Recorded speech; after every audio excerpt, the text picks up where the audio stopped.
Elijah was the great prophet of the God of Israel, and one day God said, "Make Elisha your successor." Elisha approached Elisha, who was driving cattle in the field, and put on her outerwear. At the moment, Elisha left her family and cow, put everything down, and immediately followed Elijah. In time, Elijah said to him, "Before Elijah goes up to heaven, Elijah will take me away from you, and he will ask me to save you.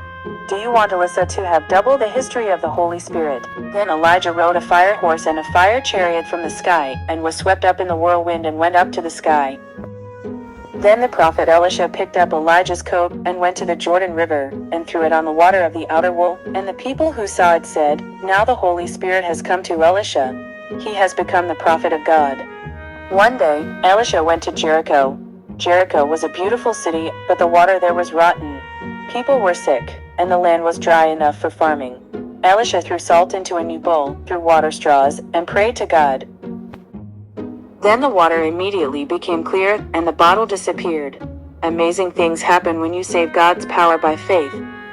Elisha, he was on his way up to Bethel when the kids looked at him and mocked him. Baldness. Baldness. Go up. That was a mockery of God who raised Elijah to heaven. Elisha scolded the kids, and two bears appeared, tearing up 42 children and killing them. This case is a warning not to belittle the holiness of God. When Israel and their allies went to fight Moab, they ran out of water in the desert. Elisha said, "Bring me a harpist." While the harp was played, the Lord's power came on him. He said, "Make this valley full of ditches. You will see neither wind nor rain, yet the valley will be filled with water." The next morning water filled the land.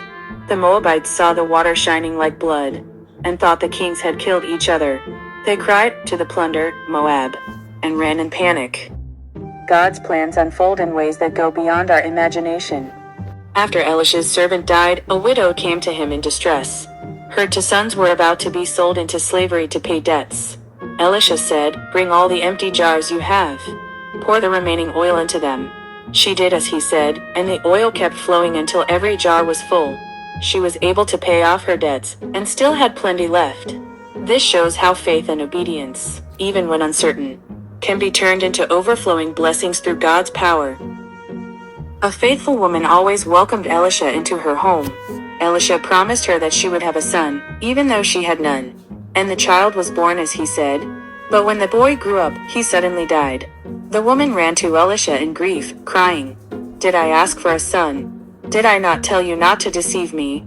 Elisha took the boy in his arms and went to the room where he was staying. He laid his hands on the child and prayed earnestly to God. God restored the boy's life, showing that he is the giver of life. During a severe famine, some food in Elisha's pot was poisoned with wild gourds. Elisha added some flour, and the stew became safe to eat for everyone. God's power even purifies what is harmful. Later, a man brought 20 barley loaves and some grain. Elisha gave it to the people, and God multiplied it so that 100 men were fed, with leftovers remaining. This shows how small acts of faith and generosity, placed in God's hands, can become a great blessing. Naaman, a famous general, won every battle, but was secretly sick. An Israelite girl told him, "There is a man in Samaria who can heal you." Naaman went to Elisha with mixed feelings of doubt and faith. Elisha sent a message from outside, "Go, wash yourself 7 times in the Jordan River." Angry, Naaman thought, "Our rivers are better. Why the Jordan?" But his servants convinced him, "Sir, you have done many great things, so why not try this simple thing?" Naaman obeyed and dipped in the Jordan 7 times. On the 7th time, his skin was restored, clean like a child's. He believed in God and offered gifts to Elisha, but Elisha refused them. Elisha's disciples were cutting wood to expand the land prophet school. One of them accidentally dropped a borrowed axe into the river. The axe was valuable, and the young man panicked, calling out to Elisha.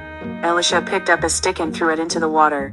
And miraculously, the heavy axe floated to the surface. God helps us even in our small problems. Years later, after Elisha had died and was buried, some men were burying a body in a hurry to escape raiders. They threw the body into Elisha's tomb, and when it touched his bones, the man came back to life. Although Elisha was gone, God's power continued to work through him. His life shows that God can do amazing things through ordinary people. His miracles were not because of his own greatness. but because of God's faithfulness and power working through him. When we trust God with faith and obedience, we too can become channels for his miraculous plans.